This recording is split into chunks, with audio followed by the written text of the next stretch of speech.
عليكم ورحمة الله. الحمد لله وكفى وسلام على عباده الذين اصطفى. أما بعد فأعوذ بالله من الشيطان الرجيم. بسم الله الرحمن الرحيم. فاذكروني أذكركم واشكروا لي ولا تكفرون. وقال تعالى: يا أيها الذين آمنوا اتقوا الله حق تقاته ولا تموتن إلا وأنتم مسلمون. وقال رسول الله صلى الله عليه وسلم: ألا بذكر الله تطمئن القلوب، أو كما قال النبي عليه الصلاة والسلام. صدق الله المولانا العظيم وصدق رسوله النبي الكريم، ونحن على ذلك من الشاهدين والشاكرين والذاكرين، والحمد لله رب العالمين. সকলে দুরূদ শরীফ পড়ি। আল্লাহুম্মা সাল্লি আলা মুহাম্মাদিন ওয়া আলা আলি মুহাম্মাদ কামা সাল্লাইতা আলা ইব্রাহিম ওয়া আলা আলি ইব্রাহিম ইন্নাকা হামিদুম মাজিদ। اللهم بارك على محمد وعلى آل محمد كما باركت على إبراهيم وعلى آل إبراهيم إنك حميد مجيد. بلغ العلا بكماله كشف الدجى بجماله حسنت جميع خصاله. صلوا عليه وآله. لا إله إلا الله، لا إله إلا الله.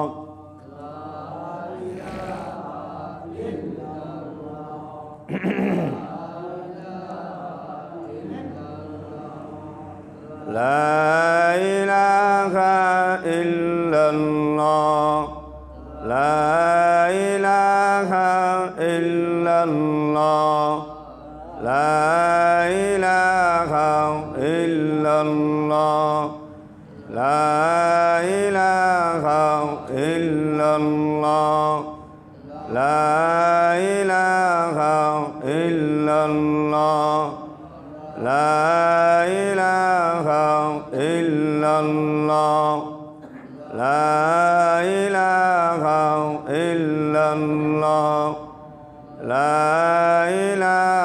إلا الله، لا إله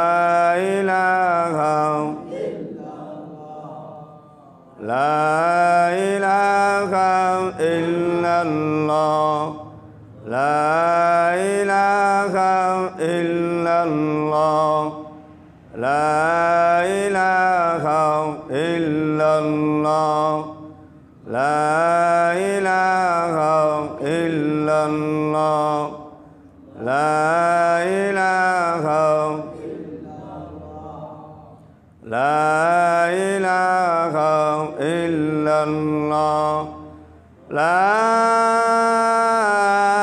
إله إلا الله محمد رسول الله صلى الله عليه وسلم. सल्लल्लाहु अलैहि वसल्लम सल्लल्लाहु तआला अलैहि वसल्लम क़ालू सुब्हानक ला इल्म लना इल्ला मा अल्लमतना इन्नका अंतल अलीमुल हकीम रब्बि इश्रह ली सदरी व यस्सिर ली अमरी वाहलुल उक़दतम मिन लिसानी यफ़क़हू क़ौली। আলহামদুলিল্লাহ। ঐতিহ্যবাহী শ্রীনিবাস কেন্দ্রীয় জামে মসজিদ কর্তৃক আয়োজিত আজকের এখানে মাসিক তাফসিরুল কোরআন মাহফিল, উপস্থিত শ্রদ্ধাভাজন ওলামায়ে কেরাম, মুরব্বী বাবারা, যুবক ভাইয়েরা, পর্দার আড়ালে অবস্থানগত শ্রদ্ধেয় সম্মানিত মা বোনেরা, আজকে আপনাদের এখানে তাফসিরে মাহফিল তথা ইসলাহি প্রোগ্রাম বহুত পুরানা। আমার জানা মতন সদর দক্ষিণ বা এই অঞ্চলে, বিশেষ করে আমাদের এই শ্রীনিবাস অঞ্চলে এই তাফসির মাহফিলের বয়স অনেক। আল্লাহ পাক রব্বুল আলামিন আপনাদের দোয়া প্রচেষ্টায়, ইমাম সাহেবের মেহনতে এই তাফসির মাহফিল এই দীর্ঘদিন পর্যন্ত চলতেছে। এই তাফসির মাহফিল এবং ইসলাহি প্রোগ্রাম এখানে তো আমাদের মাসে একদিন আমরা আসর থেকে আসা পর্যন্ত সময় দিব। এটা আমাদের প্রত্যেকটা মুসলমানদের করণীয়। ওয়াজ তো আপনারা অনেক জানেন, অনেকে বলে থাকে মাঝে মধ্যে আমরা কি ওয়াজ কম জানিনি। কথা তো বাস্তব। আমরা হুজুরাও ওয়াজ জানি, এরপরেও আমরা বড় বড় আল্লাহওয়ালাদের সোহবতে যাই। এই গত সপ্তাহ দাতামা বট্টগ্রাম হুজুরের এক বাড়িতে আসলে হেজুর গেল, সেখানে আমি প্রত্যেক মাসে যাই। আমার পীর হুজুর বর্তমানে কেন যাই? নিজের দিলের খোরাকের জন্য, কলবের খোরাকের জন্য। মানুষ যে যত বেশি দিনই মুজাকারা করবে তার ঈমান তত বেশি চাঙ্গা হবে। রাসূল পাকের জমানায় সকাল বিকাল দুপুরে যে কোনো সময় সাহাবাই কেরাম সুযোগ পাইলেই রাসূল পাকের সান্নিধ্যে চলে যাইতেন। আবার নবীজি মাঝে মধ্যে সাহাবাই কেরামকে সাথে নিয়ে দ্বীনি মুজাকারা করতেন। কেন? ঈমান আমলকে মজবুত করার জন্য। ওই জমানায় ওই সময় যদি এই কাজটা যদি করার জন্য ওনারা যদি সকালে বিকালে প্রতিদিন দ্বীনি আলোচনা, দ্বীনি মুজাকারা যদি করে থাকেন, বর্তমান সময় আমরা যে জমানা এখন বসবাস করতেছি, এই জমানা এখন গুনার জমানা না, ফিতনার জমানা। এই গুনাহের জমানায়, ফিতনার জমানায় ঘন্টায় ঘন্টায় দ্বীনি আলোচনা, দ্বীনি মুজাকারা আমাদের করা দরকার। এটার দ্বারাই ক্ষতি হবে না, লস হবে না, দাম বাড়তে থাকবে। ওলামায়ে কেরামের কথা যত শুনবেন তত দাম বাড়বে। বেলে হুজুর বাস্তব কি? বাস্তব যখন আপনি ওলামায়ে কেরামের কথা শুনে, এই যে হুজুরে দুই চারটি আমলের কথা বলেছেন, এই আমলগুলির লাইনে আপনি মেহনত করা শুরু করেন, দেখবেন যে আপনার কাছে কেমন লাগে। আমি এই কথাটা অনেক জায়গায় বলে থাকি। আমলের যে মজাটা, আমলের, নামাজের, জিকিরের, কোরআন তেলাওয়াত, ওভার টাইম ডিউটি, এটার যে মজা, এই মজাটা দুনিয়ার কোনো খানাপিনার মধ্যে নাই। এই মজাটা দুনিয়ার কোনো খানাপিনার মধ্যে নাই। আর এটা একদিন দুদিনে বুঝে আসবে না। কতদিন করতে হবে? আমার হুজুর বলেন মৃত্যু পর্যন্ত করতে হবে। এই কথাটা বুঝাইতে গিয়ে আমি এই কথার আরেকটা ভাবে, এক আল্লাহর ওলি আমল করতেছে, তো ঘটনাক্রমে একদিন একটা আওয়াজ আসছে, এই আল্লাহর ওলি, তুমি জীবনে যত আমল করেছো তোমার কোনো আমলও তো কবুল হয় না, কি আমল করো তুমি? ঘটনাক্রমে এই আওয়াজটা ওনার এক খাদেমে শুনে ফেলাইছে, খাদেমেও শুনছে। এরপর আল্লাহর ওলি আমল করতেছে। একদিন খাদেমে কয়, হুজুর ওই দিন একটা আওয়াজ আসছিল, আপনি জীবনে যেহেতু আমল করেন, আপনার কোনো আমল কবুল হয়নি, হুজুর কিতনে আমল করেন? তা আল্লাহর ওলি কয়, তুমিও শুনছো এটা? জি হুজুর। আচ্ছা ঠিক আছে, তুমি যেহেতু শুনছো, এখন এরপরে যেহেতু আমি আমল করতেছি, তুমি আমাকে বলতেছো আমল থেকে দূরে থাকার জন্য। আচ্ছা তুমি বলো তো দেখি, বিকল্প কোনো রাস্তা আসেনি? কোন হুজুর, বিকল্প আর কোনো রাস্তা নেই। তো তাহলে আমার কাজ হলো করা, কবুল করবেন কি করবেন না এটা হলো ওনার ইচ্ছা। আল্লাহর ওলি তার কাজ প্রতিদিন ওনার 5 ওয়াক্ত নামাজ, ইশরাক, আওয়াবিন, তাহাজ্জুদ, 12 তাসবিহ, জিকির, আরও ইত্যাদি ইত্যাদি যে ওসিফাগুলি আছে উনি এগুলি আদায় করতেছেন। ঘটনাক্রমে আবার কিছুদিন পরে আবার আওয়াজ আসলো, গায়েবী আওয়াজ আসলো, এই আল্লাহর ওলি, আল্লাহ পাক রব্বুল আলামিন তোমার জীবনের সমস্ত আমল কবুল করে তোমাকে আল্লাহ পাক আল্লাহর ওলিদের দপ্তরে, আল্লাহ পাকের পিয়ারা বান্দা যারা, মাহবুব বান্দা যারা, তাদের দপ্তরের মধ্যে সর্বোচ্চ মাকামে তোমার নামটা লিখে দিছে। কেন? ওই যে আমলের প্রতি ওনার কি ছিল? ইস্তেকামত ছিল, ধৈর্য ছিল। আবার আসছে, উনি শুনছে, এরপর আমল ছাড়ে নেই, নামাজ ছাড়ে নেই, জিকির ছাড়ে নেই। আমি তো ছেড়ে দিলাম। এই জন্য আমার হুজুর বলেন, বুঝে আসলো আমল করতে হবে, বুঝে না আসলো আমল করতে হবে। দুনিয়াবি হুজুরে যে কথাগুলি বলেছেন, এগুলি বলেছেন এই যে নফল ইবাদত, এগুলি হলো ওভার টাইম। আমার মূল ডিউটি হলো 5 ওয়াক্ত নামাজ। এখন এই দুনিয়াবি লাইনে মানুষে ডিউটি করে, ডিউটি করার পরেও আবার ওভার টাইম তালাশ করে। কেন? 2-4 টাকা বেশি পাওয়ার জন্য। 2-4 টাকা বেশি পাইলে তো উনি সংসার ধর্ম চালাইতে সহজ হবে, ঠিক না? ঠিক আমলের লাইনে 5 ওয়াক্ত নামাজের পাশাপাশি ইশরাকের নামাজ, এটা ওভার টাইম, আওয়াবিনের নামাজ, এটা ওভার টাইম, শেষ রাতে তাহাজ্জুদের আমল, এটা ওভার টাইম। এই দুনিয়ার মধ্যে যে যত বড় দামি হয়েছে, সকলেই ওভার টাইম করিয়া দামি হয়েছে। এই জন্য আমার এক মুরব্বী বলেছিলেন, উজানির মুবারক করিম সাহেব রহমতুল্লাহ আলাইহি প্রায় বয়ানে বলতেন, অতিও গভীর হয় রজনী যখন, নীরবে প্রভুর নাম জপিও তখন। প্রভুর করুণা যদি পাইবার চাও, গভীর রাত্রে উঠে প্রভুর গুণগান গাও, গভীর রাত্রে উঠে প্রভুর গুণগান গাও। এই জন্য ভাইয়ারা আমার, 5 ওয়াক্ত নামাজ এটা হলো আমার ডিউটি। 5 ওয়াক্ত নামাজের পাশাপাশি আমি যখন জিকিরের আমল করব, এটা আমার ওভার টাইম।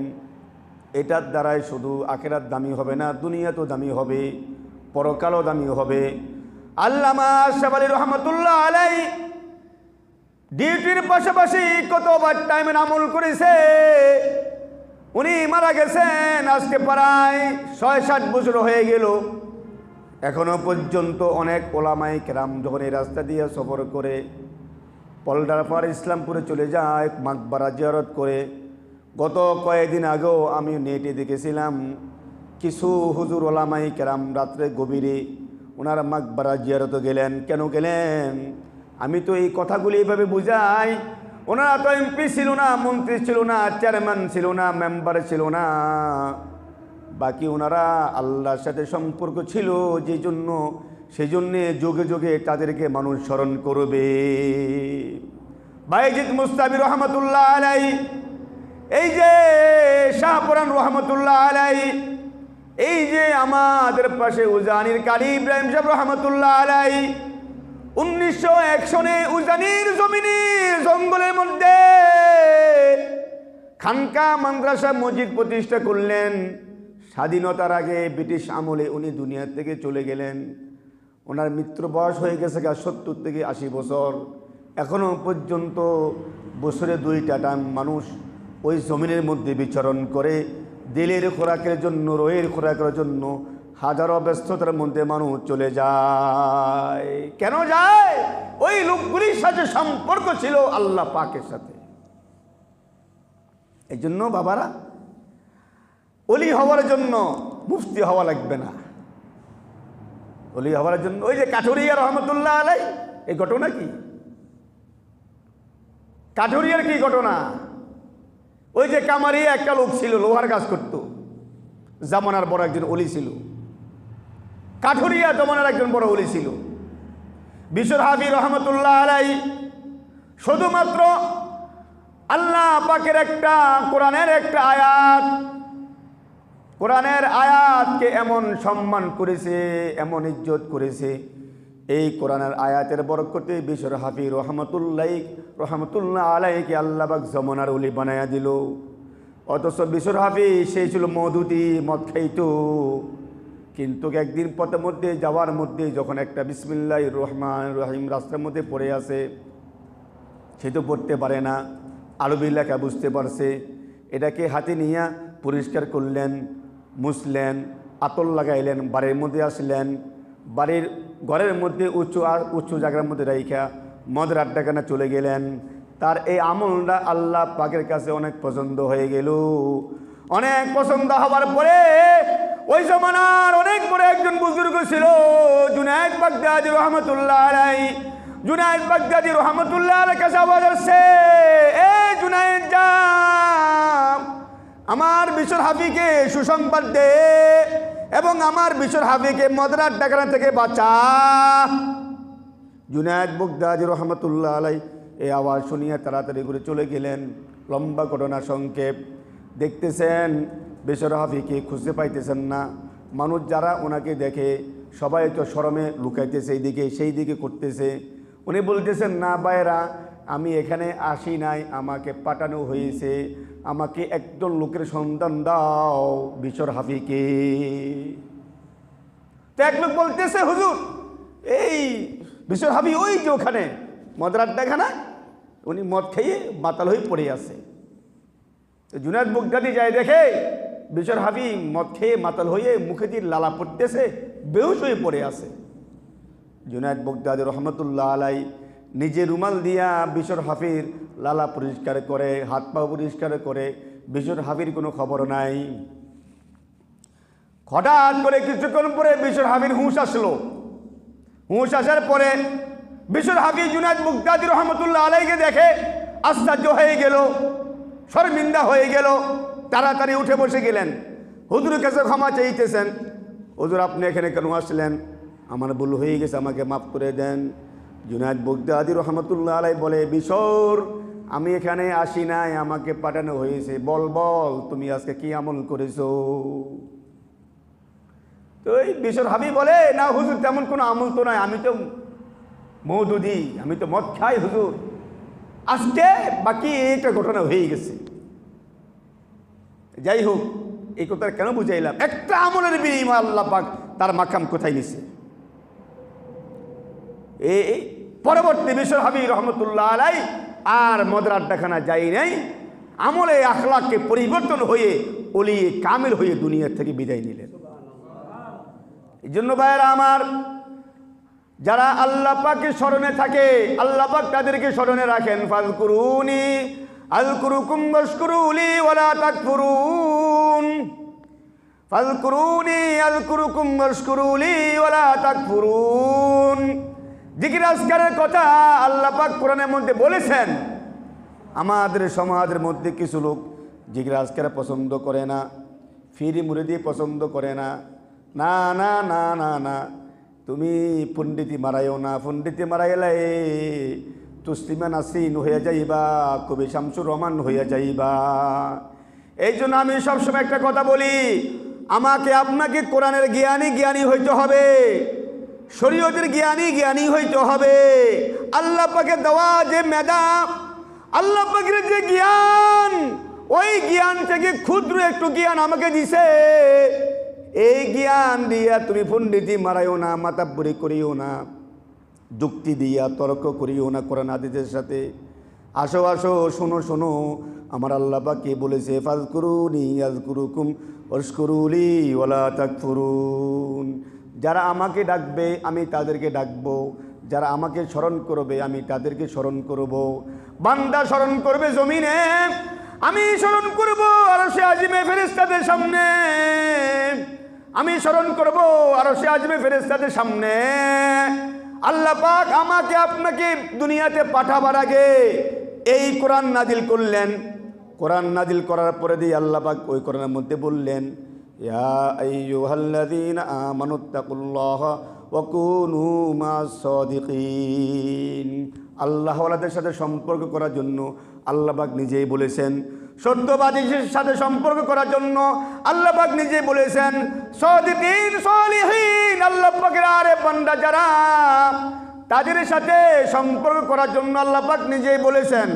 আল্লাহ পাক আবার এই কথা বলেছেন, ইয়া আইয়ুহাল্লাযীনা আমানুত্তাকুল্লাহা হাক্কা তুকাতিহি ওয়া লা তামুতুন্না ইল্লা ওয়া আনতুম মুসলিমুন। এই ইমানদারেরা, কারে কইছে? ইমানদারদেরকে বলছে। কি করতে কইছে? আমাকে ভয় করবা, ভয় করার মতন ভয় করবা। খবরদার, ওয়া লা তামুতুন্না ইল্লা ওয়া আনতুম মুসলিমুন। সঠিক মুসলমান না হইয়া, পরিপূর্ণ মুসলমান না হয়ে কবরে আসবা না। আমি মাঝে মধ্যে এই আয়টা নিয়ে চিন্তা করি, বলে হুজুর কি চিন্তা করেন? আমি নিজে মুসলমান, আমার নাম মাহমুদুল হাসান, আমার বাবা মুসলমান, আমার বাবার বাবা মুসলমান, আমার দাদার বাপ মুসলমান, আমার বংশের পরম্পরা তো ৬-৭ পুরুষ পর্যন্ত মুসলমানের সংখ্যা আমি যতটুকু জানি। এরপরেও আল্লাহ পাক এই আয়াতটা কেন নাজিল করলেন? এই আয়াতের মধ্যে আল্লাহ পাক কেন এই কথা বললেন? না না না না না, নামে নামে মুসলমান হইবে না, হইলে চলবে না। নামে নামে মুসলমান হইলে চলবে না। মুসলমান দাবি করিয়া নামাজ পড়বা, সুদও খাইবা। মুসলমান দাবি করিয়া নামাজ পড়বা, ঘুষও খাইবা। মুসলমান দাবি করিয়া নামাজ পড়বা, জিনাও করবা। মুসলমান দাবি করিয়া নামাজ পড়বা, আবার বিভিন্ন ধরনের অশ্লীল কাজ করবা। মুসলমান দাবি করিয়া নামাজ পড়বা, আবার দুনিয়ার আকামুকাম করবা। এটার নাম সঠিক মুসলমান নয়, এটার নাম সাচ্চা মুসলমান নয়। এই বয়ান শুধু আপনাদের জন্য নয়, এই বয়ান যে করে তার জন্য এই বয়ান, তার ফ্যামিলির জন্য এই বয়ান আপনাদের সকলের জন্য, এই বয়ান সারা উম্মতে মুহাম্মাদির জন্য এই বয়ান। এই আয়াতগুলি মনে রাখতে হবে আমাদেরকে। ওয়ালা তামুতুন্না ইল্লা ওয়া আনতুম মুসলিমুন। এই হুজুর বলেছে কলবের চিকিৎসা। এই কলবের চিকিৎসা না হওয়ার কারণে আজকে আমাদের মধ্যে যত ভেজাল, আমলের মধ্যে ভেজাল, আমলের মধ্যে ভেজাল। এই জন্য বাবারা, কিয়ামত পর্যন্ত আল্লাহ পাক হক্কানি রব্বানি জামাত, উলামায়ে কেরামের জামাত কিয়ামত পর্যন্ত রাখবেন। এই হক্কানি রব্বানি উলামায়ে কেরামের জামাত তালাশ করে করে করে করে আমাকে আপনাকে বের করে তাদের সহবতে থাকতে হবে। আল্লাহ ওয়ালাদের সহবতে থাকলে কেমন জানেন? দুইটা কথা বলবো, তারপরে কথা শেষ হয়ে যাবে। হাসান বসরি রহমতুল্লাহ আলাইহি তাবিন ছিলেন, যার নাম রেখেছে হযরত ওমর ফারুক রাদিয়াল্লাহু তাআলা আনহু। তার তাহানিক করেছে উনি, নাম রাখছে উনি। যাই হোক, উনি, ওনার কাছে অনেক লোকেরা বায়াত হয়। এক মুরিদ বায়াত হয়েছে, উনি বলে দিত, কি করো? হুজুর আমি ব্যবসা করি। আচ্ছা, নামাজ ছাড়া যাবে না। এক হলো নামাজ ছাড়া যাবে না, 2 নম্বরে বলছে জামাত ছাড়া যাবে না। ঠিক আছে হুজুর। ব্যবসা করতেছে, দোকানদারি করতেছে, ঘটনাক্রমে একদিন আসরের নামাজের সময় কাস্টমার আসছে। আজান হয়ে গেছে, আজানের পরে কাস্টমার আসছে, বলতে আমি এখন বেচা কিনা করবো না, আমি এখন বেচা কিনা করলে আমি জামাত পাবো না, আপনারা অন্য দোকানে চলে যান। তো কাস্টমার অন্য দোকানে চলে গেল। পাশের দোকান ছিল এক ইহুদির দোকান। তো উনি জামাতে মসজিদে চলে গেলেন। ইহুদি খুব খুশি হয়ে গেল। তো ইহুদি মনে মনে দোয়া করছে, খের দোকানে যেন সবসময় নামাজের সময় কাস্টমার আসে, তো হে বিক্রি করতে পারবে না, আমি বিক্রি করব। তো উনি নামাজ কালাম পড়ে দোকানে আসছে। আসার পরে আল্লাহ পাকের কাছে খুব পছন্দ হয়ে গেছে ওনার এই আমলটা। আল্লাহ পাক বলতেছে, ফেরেশতা রাজা, আমার এই বান্দা আমার হুকুমকে সম্মান দিয়েছে, জামাতের সাথে নামাজ আদায় করেছে, মানুষ রূপে যা তার দোকানে বেচে কিনা, তার দোকানে কেনাকাটা করবি, মানুষের পরিচয় নিয়ে যাবি, ফেরেশতার পরিচয় দিবি না। ওই আল্লাহর বান্দার দোকানে আয়েশা বসলেন, খুব বেচা কিনা করলেন। কিতাবের মধ্যে ঘটনা লেখে, এমন বেচা কিনা করেছে ওই ইহুদি 1 মাসও তা বেচতে পারে না। ওই ইহুদি 1 মাসও এরকম বেচা কিনা করতে পারে না। আল্লাহর ওই বান্দা হাসান বসরি রহমতুল্লাহ আলাইহির মুরিদ এই 1 ঘন্টায় যে পরিমাণ বেচা কিনা করেছে, মাগরিবের নামাজের আগে দোকানপাট বন্ধ করে খুশি হয়ে চলে গেছে বাড়িতে। বাড়িতে যেয়ে হাসান বসরি রহমতুল্লাহ আলাইহির সাথে দেখা করবে। তো হাসান বসরি রহমতুল্লাহ আলাইহি সাহেবে কাশ বলা ছিলেন, সাহেবে কাশ। আল্লাহ পাকের কিছু কিছু মাহবুব বান্দা থাকেন যাদের অন্তরে চক্ষু খোলা থাকে। এই আবার এমনি এমনি বুঝবেন না, এই না আবার এই কথা বলতে বলে কেমন পণ্ডিতি মারা। এই জন্য তো বললাম যে এই লাইনে ঢুকেন, জিকিরের লাইনে, আমলের লাইনে ঢুকেন, নামাজের পাশাপাশি ওভারটাইম করেন, মজা পাবেন, টের পাবেন। তখন আপনার হাল হাকিকত অন্যরকম হয়ে যাবে। তো বলতেছে, হুজুর এই ঘটনা আচ্ছা আজকে দোকানে বেচা কিনা বেশি হয়েছে? জি হুজুর। এই ঘটনা ঘটেছে? জি হুজুর। কয় মানুষ রূপে যে লোকগুলি আসছে এগুলি চিনতে পেরেছ? কয় না। এগুলি হলো ফেরেশতা। এগুলি কি? এগুলি ফেরেশতা। এই জন্য বাইরে এই কথা দ্বারা কি বুঝাইলাম? এই কথা দ্বারা এটাই বুঝাইলাম, আপনি যখন আমলের উপরে মজবুত থাকবেন, ইস্তেকামত থাকবেন, ইনশাআল্লাহ আপনার কোনো টেনশন ফেরেশানি হবে না। বর্তমান জমানায় আরেকটা ফিতনা জমানা চলতেছে, কুফরি, নষ্ট, জাদু। বর্তমানে এই একটা ফিতনা দেখা দিয়েছে ঘরে, প্রায় জায়গায় কি শিক্ষিত কি মূর্খ। এখন শেষ পর্যন্ত ওলামাই কেরামকে বিভিন্ন মানুষ বিভিন্নভাবে এই জাদু কুফরি করা শুরু করে দিছে। কথা বুঝতে পেরেছেন? মানুষের ভালো পছন্দ হয় না, একজনের উন্নতি আরেকজনের পছন্দ হয় না, একজনকে কিভাবে শেষ করবে, তাকে কি দিক দিয়ে তাকে ঘায়েল করা যায়, এই প্রতিযোগিতা। এই জন্য আমলের লাইনে ঢুকেন, ইনশাআল্লাহ সকল প্রকার অনিষ্টকারী থেকে আল্লাহ পাক হেফাজত করবে। এই জন্য ভাইরা আমার, 5 ওয়াক্ত নামাজের পাশাপাশি কি ওভারটাইম করবেন, ওভারটাইম। হুজুর আগে যে আমল কথাগুলি বলেছে, এই আমলগুলি আদায় করবেন। বিশ্বরোড থেকে বিজয়পুর যাওয়া পর্যন্ত গাড়িওয়ালা গাড়ি চালাবে, আপনি পিছিয়ে বসে থাকবেন, জিকির করবেন মিনিমাম 200 বার। 100 বার জিকির করা যাবে। বিজয়পুর থেকে বিশ্বরোড যাবেন, মিনিমাম 200 বার জিকির করা যাবে। বিশ্বরোড থেকে কান্দিরপাড়া যাবেন, 400 বার জিকির করা যাবে। বিশ্বরোড থেকে ঢাকা যাবেন 2 ঘন্টা 2.5 ঘন্টা, 2000 বার জিকির করা যায়। কয় হাজার বার? 2000 বার। বিশ্বরোড থেকে চট্টগ্রাম যাবেন, ওখানেও 2,500 থেকে 3,000 বার জিকির করা যায়। এই জন্য এই কথাটা আমি এইভাবে বলি, গাড়িওয়ালা গাড়ি চালাবে, আমি বসে থাকবো, আমি বসে বসে আমি আমার রবকে স্মরণ করব। এই জন্য আমি আরেকটা কথা বলি, সব সময় আল্লাহর সাথে বন্ধুত্ব। রু জগতে ছিলাম ওনার কাছে, ওখান থেকে মার করবে আসলাম, এটা ওনার জায়গা, রু জগৎ ওনার, মার করব ওনার। ওখান থেকে দুনিয়াতে আসলাম, দুনিয়াতে আসার পরে জানতে পারলাম এটাও ওনার। এখানে কিছুদিন থাকবো, আবার চলে যাব। কোথায় চলে যাব? কবরে চলে যাব। কবরের জায়গাটা হলো ওনার। তো আমি কার? আরে আজকে মারা গেলে আপনার বিএস কোটিয়েন কোথায় যাবে? আজকে কিয়ামত হয়ে গেলে গা আরএস কোটিয়েন, সিএস কোটিয়েন, বিএস কোথায় যাবে? কার জমিনে কে বাহাদুরি করে? আমি আপনার তো দখল সূত্রে মালিক, কি বিএস কোটিয়েন? মাত্র 50 বছরের জন্য, 60 বছরের জন্য মাত্র দখল সূত্রের মালিক।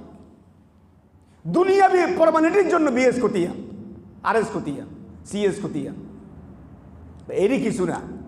আজকে যদি কিয়ামত হয়ে যায়, এই শ্রীনিবাসের জমিনে এই মসজিদটা ছাড়া কিছুই থাকবে না, কিছুই থাকবে না। মসজিদ মাদ্রাসা ছাড়া কিছুই থাকবে না, সব ধ্বংস হয়ে যাবে। কেন আজকে মানুষের লাল খেলি আমরা? কত অশান্তি, কত মেম্বার পরিবর্তন হয়, চেয়ারম্যান পরিবর্তন হয়, সমাজে শান্তি হয় না। কারণটা কি? কারণটা কি? সমস্যাটা কোথায়? এই সমস্যা হলো ওই কলবে, কলবে, এই কলবে গুনাহ করে করে দিল মারছে, দিল মারিয়া এখন টাকা পয়সা হয়ে গেছে, মেম্বার চেয়ারম্যান হয়ে গেছে, খুব অহংকারী। এই জন্য অহংকার, পরে নিন্দা, এগুলি ক্যান্সার। এগুলি কি? এগুলি ক্যান্সার। অহংকারী, পরে নিন্দা, এগুলি ক্যান্সার। ক্যান্সার যেরকম মানুষকে শেষ করে দেয়, ডায়াবেটিস যেভাবে মানুষকে শেষ করে দেয়, ঠিক অহংকারী, পরে নিন্দা, এগুলি মানুষকে শেষ করে দেয়। বিনয় হব, দামি হব, আদবলা হব, দামি হব, বেয়াদব ধ্বংস হয়ে যায়। এই মুরব্বীরা জীবনে দেখছেন না, বহুত বলবান দেখছেন না খুব উচ্ছৃঙ্খল ছিল, বহুত লোক দেখছেন না খুব অহংকারী ছিল, ছিল না আপনাদের এইদিকে? অনেক ছিল। আজকে তারা কোথায়? না না না।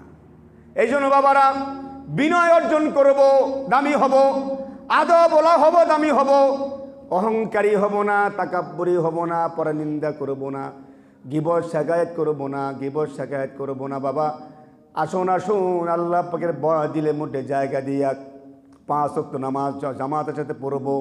5 ওয়াক্ত নামাজ জামাতের সাথে পড়ার পাশাপাশি আমি ইশরাক পড়ব, আওয়াবিন পড়ব, সম্ভব হলে 12 তাসবিহ জিকির করব।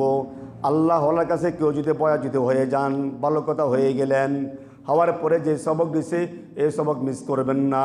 আর কেউ যদি বয়াত যদি না হন, তাহলে একজন আল্লাহওয়ালা সোহবতে বয়াত হয়ে যাবেন।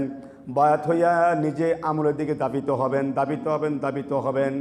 এমনও সময় হতে পারে হাসের ময়দানে এমন লোক দেখবে আমাদের সমাজে বসবাস করেছে, একে বাজারে খানা খাইছে, এই লোকটাকে কেউ পাত্তা দিত না, কিন্তু দেখে গেছে আল্লাহ পাকের আদালতে এই লোকটার নাম উঠে গেল ওলিয়ে কামেল। এই লোকটা হয়ে গেল অনেক উঁচু মাকামের। এই জন্য আমি ছোট মানুষ আরেকটা কথা বলি, যারা জান্নাতে যাবে তারাও আফসোস করবে, যারা জাহান্নামে যাবে তারা আফসোস করবে। যারা জান্নাতে যাবে তারা আফসোস করবে কেন? ওই আমার সমাজে একের সাথে চলাফেরা করেছে, এই লোকের জান্নাতটা অনেক দামি হয়ে গেল গা, আর আমার জান্নাতটা একটু কম দামি হয়ে গেল। তখন সে আফসোস করবে, আমি যদি আমলের লাইনে যদি আরও যদি দাবিত হইতাম, আমল যদি আরও বাড়াইয়া দিতাম, ইখলাসের সাথে আমল যদি করতাম, তাহলে আমার জান্নাতটা আরও দামি হয়ে যেত। জান্নাতের মধ্যে সর্বোচ্চ জান্নাত হলো জান্নাতুল ফেরদাউস। জান্নাতের মধ্যে সর্বোচ্চ জান্নাত, সর্বদামি জান্নাতের নাম কি? জান্নাতুল ফেরদাউস। তখন সে আফসোস করবে। এই জন্য না না বাবা, এই দুনিয়াতে থাকা অবস্থায় আমাদেরকে সব কিছু করতে হবে। আল্লাহ পাক আমাদের সকলকে কবুল করেন। আগামী 14 তারিখ এই মাহফিলকে আল্লাহ পাক সফলতা দান করেন। হুজুর বলেছে আসলে কথা ঠিক, মাহফিলের দিন আমরা যেভাবে বেচা কিনা দোকান পাটে সময় দেই, আয় হায় হায় হায় রে, আয় হায় হায় রে, কি বক্তা যে আসুক, মুরব্বী আসুক আর হোলাইন আসুক, ছেলে জোয়ান বক্তা আসুক, আমরা শুধু দোকান পাটে সময় দিই না, এই কাজটা করবো না। ওই দাতামা আমার হুজুরের মিয়া বাজারের সাথে দাতামা, আলহামদুলিল্লাহ আলহামদুলিল্লাহ, আমি আমার জীবনে এক সুশৃঙ্খল মাহফিল দেখলাম। এই বছর 2 দিন মাহফিল হয়েছে দিনের বেলায় এও সম্পূর্ণ কোন বক্তা কখন বয়ান করবে সব লিখিত, সব লিখিত। দোকানপাট বইছে, দোকানপাট এসার লগে দিয়া গোজায় মোজায় চলে গেছে গা, দোকানপাটে লোক নাই, বেচা কিনা নাই। এই জন্য যদি সম্ভব যদি হয়, ইনশাল্লাহ আগামী বছর যদি বেঁচে থাকেন, নভেম্বরে 14-15 বা তারিখ পরিবর্তন করতে পারে শুনেছি, যায়েন দাতামা যায়েন। আর হুজুরের এখানে স্লাইজোর হয় দাতামা প্রতি আরবি মাসের 2য় সপ্তাহ বৃহস্পতিবার। দাওয়াত দিলাম, যদি পারেন, সময় যদি করতে পারেন। একজন আল্লাহর ওলি আছে, 90 বছর বয়স, 4 জায়গায় বুখারী পড়ায়, প্রতিদিন 2-3টা মাহফিল। এই শীতের মধ্যে এই শীতের মধ্যে। এগুলি কেন এই বয়সে এত পাওয়ার? ওই যে ইমানি পাওয়ার, আমলি পাওয়ার। ইমান এবং আমলের একটা পাওয়ার আল্লাহ পাক বান্দার শরীরে দান করে। ইমানের এবং আমলের একটা শক্তি বান্দার শরীরে দান করে আল্লাহ পাক। এই 90 বছরের বয়সও সে চাঁদপুর, নোয়াখালী, কুমিল্লা, ঢাকা মাহফিল করে, আরও 4 জায়গায় বুখারী পড়ায়। এই জন্য আসুন আমরা এরকমভাবে আমরা আপনাদের ইমাম সাহেবের পরামর্শে আমরা আল্লাহ আল্লাহদের সহবলে চলে যাবে ইনশাআল্লাহ। আল্লাহ পাক আমাদের সকলকে আমল করার তৌফিক দেন। আমিন। ওমা আলাইনা ইল্লাল বালাগ।